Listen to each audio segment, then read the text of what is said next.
Welcome to the It's Your Smarter Money Show, where you will learn well to live well. Discover investing and financial planning strategies, ways to live your best life, insights from engaging experts, and much more. Now, please welcome your hosts.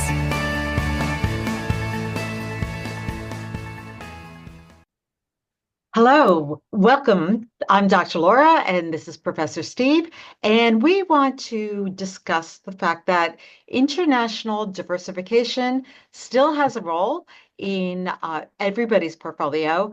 The case for diversification continues to remain very strong, both in terms of the benefits of diversification as well as just the theory continues to point to it, and long-run evidence continues to point to it. Um, Investors that want to stay just with the US should do that at their own peril, because we have a case that we want to actually interject. And it starts with the fact that if people don't have adequate diversification and have not really created an overall strategy, they will tend to react emotionally to what's happening in the market. So they'll react their overall attitude, their overall market behavior, and their overall investment in risky assets is all in, which is demonstrated on the right-hand side of this chart. But when things start going south and the market starts misbehaving, people go running to the other side of the pendulum here, and they oftentimes will end up selling assets at the wrong time, locking in those losses. And we've seen that over and over again, right, Steve? We've seen it We have. in And 2001, 2007, yep, 8, 9, even more recently in 2021, 22. COVID 20, especially 20, also 2020. Right. Yeah. And the problem with that is once you get out of the market, now you have to make another decision when to get back in. And we've seen it too many times when people delay it. And, they start to sense that the market's improving and they get in, but it's already up 15% or Right. And they've locked in 20%, a and you've lot. lost that forever. And so Yeah, there's it's gone that, forever. and we've seen this research done over and over again throughout the years, where generally they'll say the US stock market went up whatever percentage during that period of 20 years. And if you were out of the market for at least 10 of those days of that return, your portfolio was almost halved. And so number one, being out of the market, your portfolio is almost halved. But then if you sold at the bottom, it's even worse. You really damaged your portfolio. One of the keys to this is if you think you have a near-term need for money, let's say within the next 2 or 3 years, keep it in something really liquid. In other words, have a smart place to get the funds when you need it. And that'll help reduce some of the stress you may experience associated with these big market declines, knowing, well, gee, I don't need that money right away. I can ride it out and let my portfolio recover. So that's an important consideration Well, there. emergency funds, right, Steve? I mean, this isn't even part of the Yeah. conversation we were going to have, but I was recently reading something about how people without emergency funds tend to really divert their entire retirement plan, because emergencies happen. They always do. So having They adequate always do. emergency funds. Secondly, knowing where your cash is going to come from. And if you have enough asset classes in your portfolio that are diversified and are negatively correlated to each other, you should be able to find an asset class. Even in 2022, we had 4 asset classes that were up. We always had a place where you could go. So yeah, having a place, but then just being properly diversified, so you're not riding the roller coaster. Uh, Right. and Yep. especially if you don't have the stomach to ride the roller coaster. And we've seen a lot of scientific evidence and background to the fact that when people lose their money, they are they are much more unhappy than they are happy when they gain money. It's a That's very true. interesting thing, the way our brains work. But our job Yep. is to keep you from actually riding the roller coaster all the way down. And we do that through diversification. Well, our job is to prepare you for the certainty of uncertainty. There you go. There's so many unknowns, Yep. and we want to prepare you for those, for those unknowns and things that can happen. And like we mentioned, it's good to have a smart place to get money when the worst happens too. And that Mhm. way it helps reduce stress in your life too. So a lot of people think diversification is about bonds, right? Oh, yeah, I have fixed income, but it's much more Right. than that. We've talked about the fact that it's in the domestic market, not just investing in large cap, but other small cap, for example, and other types of asset classes, but it absolutely is also international. Uh, Yes. Yes, and we've always had it as an asset class. I do know that there are probably a lot of other advisors that may have gradually moved away from it because of its performance, which we're going to talk about shortly. But in the long run, international does help improve what we call portfolio efficiency, and we're going to show that to you a little bit more graphically in a minute. But the way you measure portfolio efficiency is through a ratio called the Sharpe ratio, and it's pretty easy to understand. It's just a ratio of the return in relation to how volatile the asset is. That's it. right. So Okay. standard deviation is that statistic that measures how erratic the returns are. Are they Yep. Yeah. closer to the average return or are they bouncing around a lot? And so that's how we measure volatility. And so Sharpe Yes. ratio takes that into account when it's looking at the overall return. And what we're showing here is that um, if you could go back, Steve, for a second, when he Yeah. said I'll go back. with Yeah. the Sharpe ratio, that the Sharpe ratio of the United States versus international is definitely better than international. But when you combine Alone. international and the worlds together, you get the best Sharpe ratio. So that's because these asset classes Right. don't move in tandem. They have different cycles of behavior. And the second slide that Steve was going to show shows the same data, but in picture format. So what we have on the Yes. x-axis is that volatility measurement, which we want to be further to the left.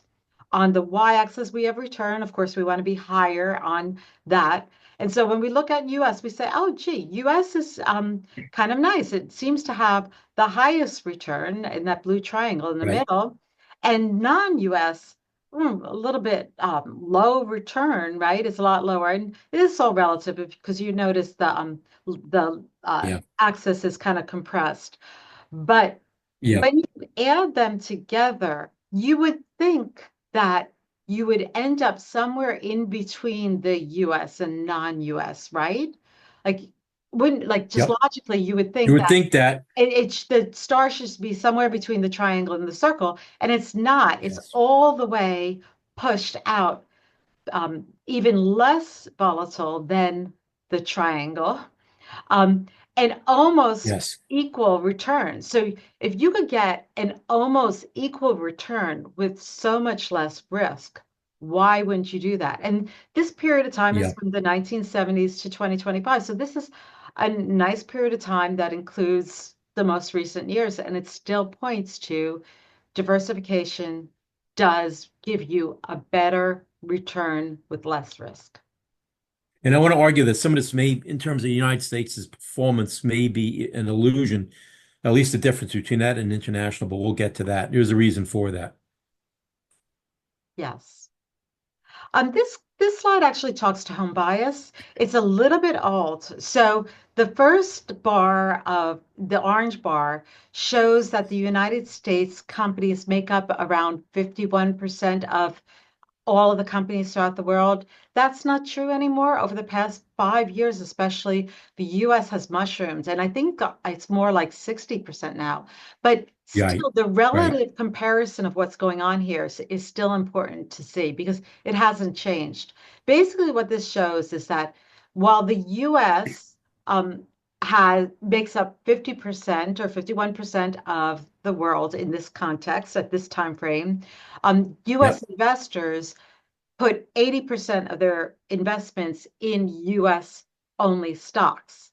And the same thing if you go through and look at the Canadians and the British and so forth, while their countries only make up a small amount of the global companies, there's this thing called home bias where they tend to just stick with their own country. It's what they know, it's what they understand, but it's a mistake Right. because it's not really giving you the true diversification and the true exposure of what's happening across the world. And by the way, it's not enough to say US companies have US companies are multinational, so they have investments in the other countries. there's Right, further diversification for having the actual residency in those countries is still very important. right. It is. And so, and we're going to show you one of the reasons why it's so important. From January of 2000 to January of 2010, international really outperformed domestic. Domestic was actually, this is the S&P, I think, it was down, actually down about 9% for that entire decade, while international was up almost 17%. So that's a big difference. That's what about a 27% swing almost in performance? And I Steve, I mean, want that's to a, say something about this too, because yeah, one of the things that people say all the time, I hear this all the time, diversification doesn't work because when everything goes bad, like in the 2008, everything goes bad. And so right. therefore, it doesn't work. And while the truth is that I'm not, we're not going to argue that. Yes, everything does go bad. You can see that what happens before the episode and what happens after the episode matter. So even Right. international actually went down even more than the US in 2008, but it still wound up beating the US considerably over the That's right. decades. So you can't just look at snapshots like that and say, oh, No. everything went down because it what happened before and after matter. Well, you look, would you like to go through an entire decade, be invested in the S&P 500 and actually would have lost 10% of your money in 10 years? That would not be a good feeling. So if you had international as part of your allocation, your performance would have been different. So Steve, I think that the people that were not invested with us during that decade that did a lot worse than down 10% during that decade because I think you're right. they were selling at the bottom, and Yeah. there was a lot of bad behavior during that decade. Well, I've seen firsthand some people that after in 2008 they got out of the market in a 401k, put it in a money market account, and never moved it back into any equity investments at all, and left it in basically in either a stable value fund or a bond fund for 10, 12 years. Completely missed out on the recovery after 2008, and what was a pretty good time for the market after 2008. Right. We only show 2 years here; it's truncated, but the market the domestic market did quite well. So that's the problem. Mhm, So you're right. A lot of people probably performed a lot worse than minus 10% for that decade. So, mhm. so this shows you the performance of the domestic, which is in blue, versus international, which is in orange. And so we could see dramatically outperformed international. But we're going to show you a potential reason for that. And I'm not going to get into the details here, but it has to do with the disparity in valuations on the stocks of domestic versus international. Well, So we'll talk about that driven by a further. lot of emotional things, by the way, um, Yeah, kind of like yeah, overconfidence and so forth. But right, so if you look at this chart, this is why when we talk to people, we have to kind of say, no, it's not crazy to invest in international because people are looking at what just happened recently. We call that right. recency bias. And they're Yeah. saying, therefore, that's what's going to happen going out in the future, which is not necessarily the case. And so, international could have fooled people again. They gradually moved out of it, and guess what? The disparity, which we're going to show in a minute, of performance, we actually will show it now, and it's actually greater than this. The disparity in performance through of international versus domestic this year is around about 15%, roughly. So Yeah, that's these numbers the are first through. year-to-date returns on the top. So the Yeah, ESA is an index that represents Europe and the Far East, and SPY is an index that represents the top 500 US stocks. And so if we that's just look right. at year-to-date, so you look at year-to-date, you can look at month-to-date, which is the next column. Um, but even if you look at the past 3 years, okay, SPY, the US, outperforms uh, over that 3 year period for sure. Uh, More recently, it's starting to turn around a little. And so you want to be Yes. careful with just trying to chase the top performing asset class of looking in a rear view mirror. You want to make sure that you're keeping in mind this shift. Look, also, who could have predicted that international would have beaten domestic so much this year? We couldn't have, you know. Well, Steve, Uh, I'm going to argue with you on that because we've been looking at the valuations in international, and we've been saying, wow, I mean, Yeah, international valuations, which we're going to talk about right now, they are undervalued by around, and I'm going to use that term again, 3 standard deviations below that's their correct. historical average valuation. Three standard Yeah, deviations is it's a tail risk for those people that understand what that means, or enormous tail almost like a risk. black swan. It's like really, really unusual. It's almost saying that, you know, out of maybe 1 out of 100 or even less, we would have that kind of view of the world. So we Yeah, and kind of when I need, say we couldn't have predicted it, it's just that we figured it would probably happen at some point. We just didn't know oh, we when. don't know And guess when. what? We Right, didn't know it'd be this year, right, potentially. right. But it looks like it's starting to happen. We're going to talk about that further in a couple more slides here.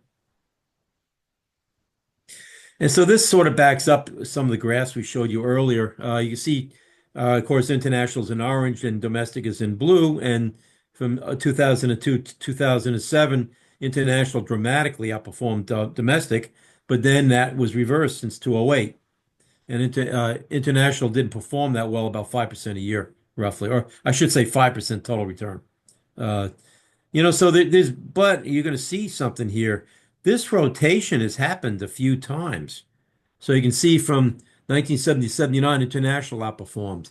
And it did again from 80 to 89. But then in 90 to 99 was domestic. Then from 2000 to 2009 was international. Then since then it's been domestic. So what does that make you think, right? It makes you think that maybe the time for international, it's the Yeah. time for it to All outperform. cyclical. It's all kind of Yep, every uh, different asset class moves in a different direction, and it's hard to call when, but there are right. times where we can look at these different asset classes and say, gee, it looks like there might be time. It's not like we moved out of the US necessarily, although we've taken a very Never. quality, high value positioning in the US, Right. but we've never actually moved out. No. And have never moved out of international either because we know the history. We've seen this happen before, this rotation back to international. And so look, perhaps our client portfolios took a little bit of a hit for, a few years because we had some international. But guess what? Now you're getting paid for taking that hit. Potentially. Well, our portfolios are not, so year to date, I was just looking at our portfolios this morning, Steve, and they're not Hmm. down. The No. I mean, they're not way up either because they have a variety of different things, but they're still in Hmm. positive territory, and that's They are. the name of the game, is to not necessarily ride the roller coaster, because we know people do bad things when they ride the roller coaster. This actually Yep. I pulled from some research that was done about 20 years ago, but it still kind of shows a point. It shows the correlate. So what we look at when we look at different asset classes, we're looking at not just the return and the standard deviation or the volatility. We're looking at how does this pair move together over time. And so we look at the US and international, and we see that they tend to be um, either negatively correlated or not fully correlated. So they're not moving in the same direction, just like what we saw happen in 2000 to 2010, 2010 to 2020. They had a different pattern, and that's what the correlation is measuring. Here we have Right. US against France, Germany, and the UK. And really, probably the easiest thing for you to look at is over these sub periods, 72 to 1872, I should say, to 1889, and so forth, all these different like I remember that year. It was a good year, 1889. sub periods, and how the correlations changed, where sometimes they were positive Yeah. and sometimes they were negative over time. And so from 1972, they started to be more positive. Um, although 0.475 is still not, it's still a good enough diverse relationship that we would want It to is. invest in it. What's Right. interesting about these different periods is there were periods where there was a lot greater economic and financial synergy between these countries, and when there are periods when they weren't. And the periods seem to coincide with that. And so the more Right. globalization occurs, the more correlated these different countries' performance are. Um, I'm not going to get into any kind of political conversation right now. I'll leave it up to yourself. And if you want to have a conversation with one of us offline, we're happy to have that conversation. But if you're Yeah. speculating that perhaps there might be a little bit less of a move towards globalization, maybe a more insular type of movement to all of these different countries in the near future, that might confirm a movement towards less correlation going forward. I'm just going to throw that out. Possibly. Possibly. But we won't predict it. And by the way, and we're going to show something here.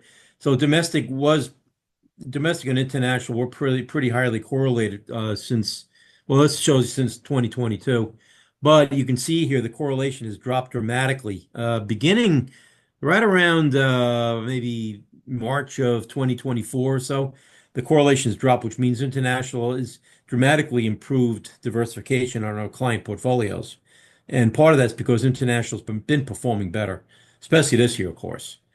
And so obviously we like the fact it's not correlated because it enhances portfolio efficiency Mhm. and it reduces downside risk as well. And we see that because, as Laura mentioned, most of our client portfolios are not down this year, even though the S&P is down, I guess 5-6%, right, at one point. Most of our client portfolios are up, not a lot, but they're up slightly, which is a good thing. You know, it's always easier to have more money if your portfolio doesn't decline because it's hard to recover from declines. It's hard. Yeah, I was trying to explain to somebody the math the other day, Steve, and Mm, and we were talking about something that went up when they took $1 million, they invested in it, something very, very risky, and they had an 80% return. So they right. were very happy with a million eight, One and 1.8 then they million. lost 50%. Now they're And down to the whole 900,000. argument, again, up 80, down 50, I'm still ahead. No, you lost 50% of that 1.8 million and you now have 900,000. So you actually lost 10% by taking on that extra risk. It's not worth it. That's correct. And so what was your average return when you did that, right? You're up 80 and then down 50. So your average return was 30%, right? And if you divide it by two, if it's for a year, 2 years, it's 15% a year, yet you're still down. So that's because the average return, what they call the Yep. arithmetic mean, is not the same as the geometric mean, which is the reality, which is the The real number, compounding. which is a whole another conversation.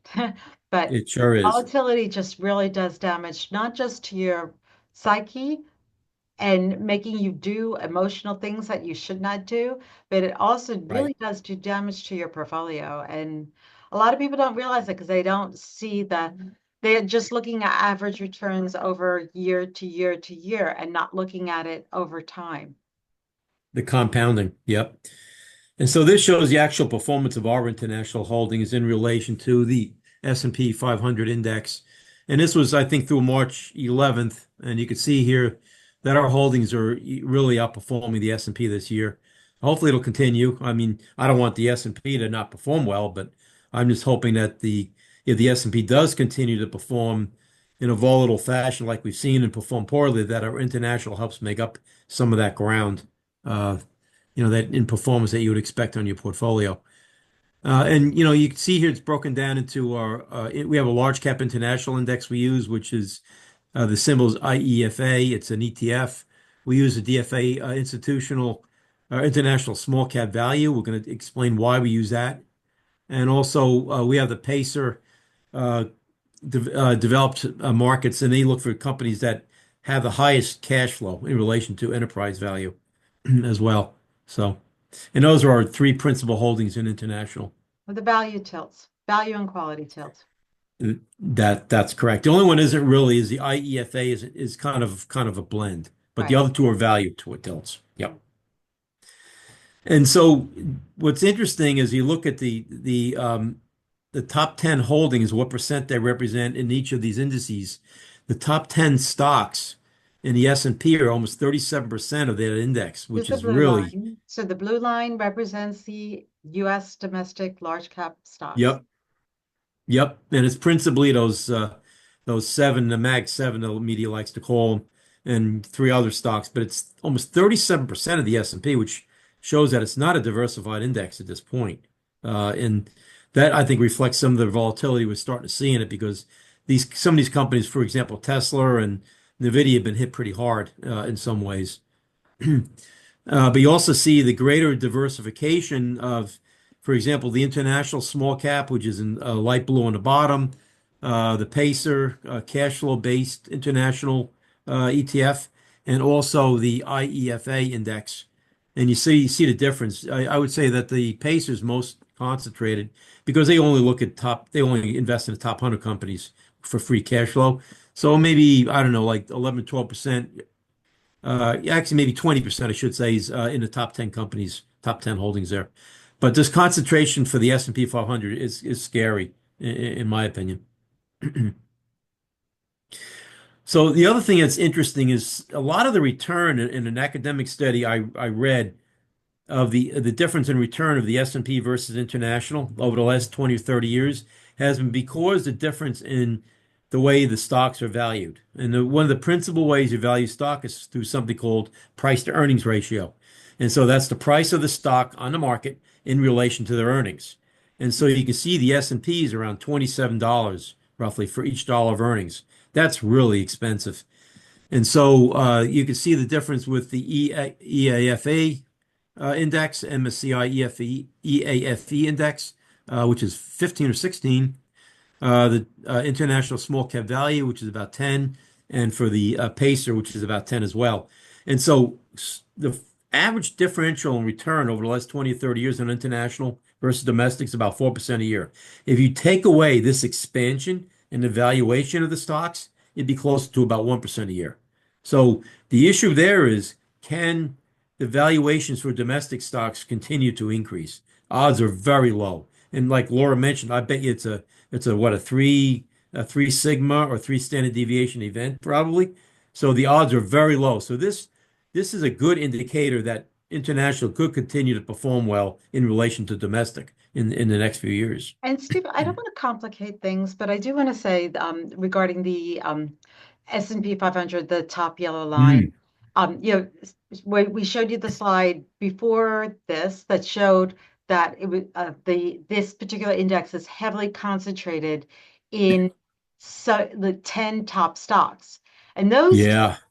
top stocks happen to be highly valued. In other words, their valuations Yep. are way in excess of what the normal expectation of a price would be in a particular stock. And so that's driving it. When we look at, so for example, if you look at the equally weighted index for the top Good 500 point. companies, that is not negative. It's actually positive. Oh, Yes. it might be Yep.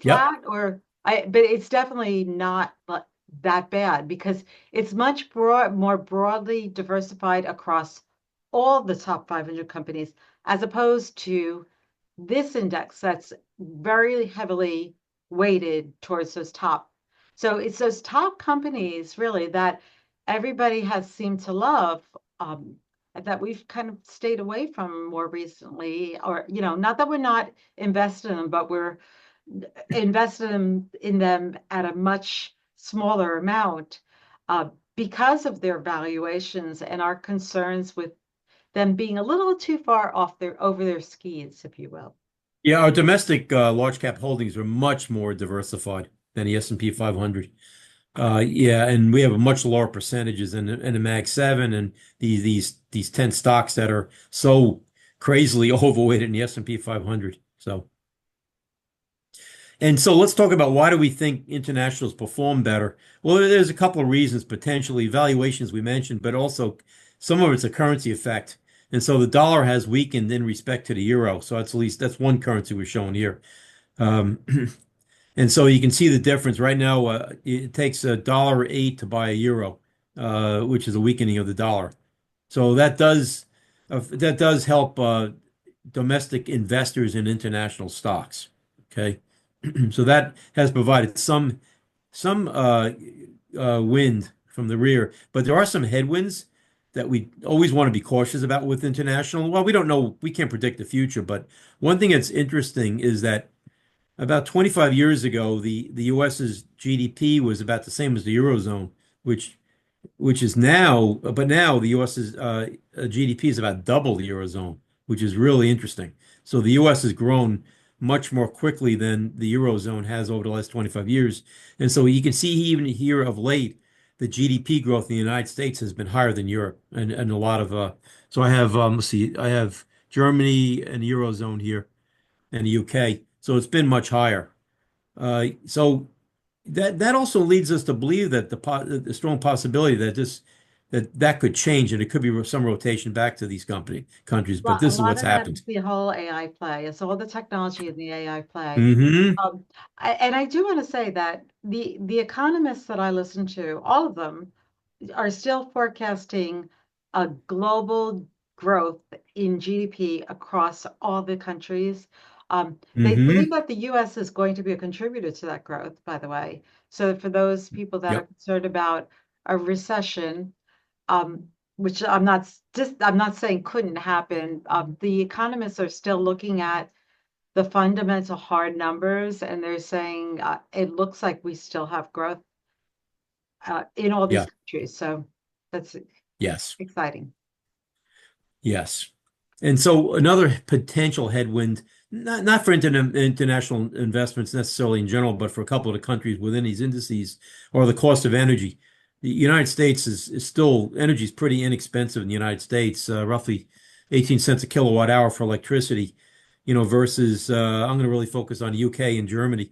The UK, or Belgium's high as well, but the UK is about double, and Germany's over double the cost for energy, and energy is such a critical component for every aspect of production and industrial processes, and it's also a lot of the products that are come from petroleum are also huge are inputs into a lot of they're precursors to a lot of materials that are produced. For example, plastics, fertilizer, other things. But having low energy costs is really important. So this has actually affected Germany. Their energy costs are so high that Germany effectively is gradually becoming deindustrialized.